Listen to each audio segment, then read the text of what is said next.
सज्जन आए, उन्होंने जो थे पैर छुए। हमने कहा तुमने तो चमड़ी के हाथ लगा दी, तुमने तो चमड़ी के हाथ लगा दी। तो वो कहने लगा चमड़ी के पैर में ही तो लगाए। हमने कहा तो गलत कर दिया तुमने, बहुत अनर्थ कर दिया तुमने यदि चमड़ी के हाथ चमड़ी के पैर में लगा दिया तो कोई पुण्य नहीं किया, कोई धर्म नहीं किया तुमने। फिर क्या? हमने कहा ध्यान रखो, ये जो हमारे पैर हैं, साधु के पैर हैं, ये चमड़ी के नहीं है, ये रत्नत्रय के पैर हैं।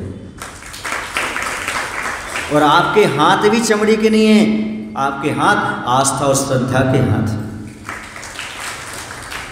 ध्यान रखो, चमड़ी के पैर में चमड़ी का हाथ लगाने से पाप का बंध भी होता है, लेकिन यदि आपने रत्नात्रय के पैर में आस्था श्रद्धा के हाथ लगाए हैं, पाप की निर्जरा, पुण्य का बंध होता है और अतिशय घटित होता है।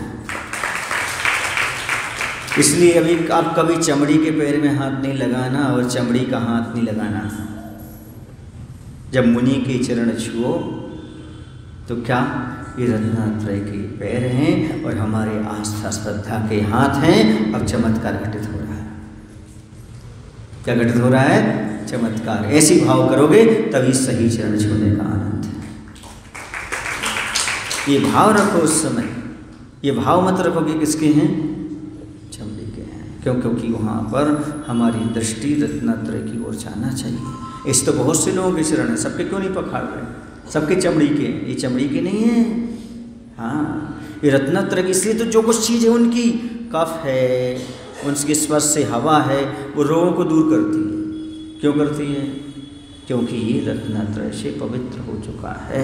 उससे जो भी स्पर्श होगा उसका कल्याण निश्चित है। उसमें कुछ ना कुछ अच्छाई आए बिना रह नहीं सकती। अच्छाई आएगी, यही अच्छाई है और कुछ नहीं।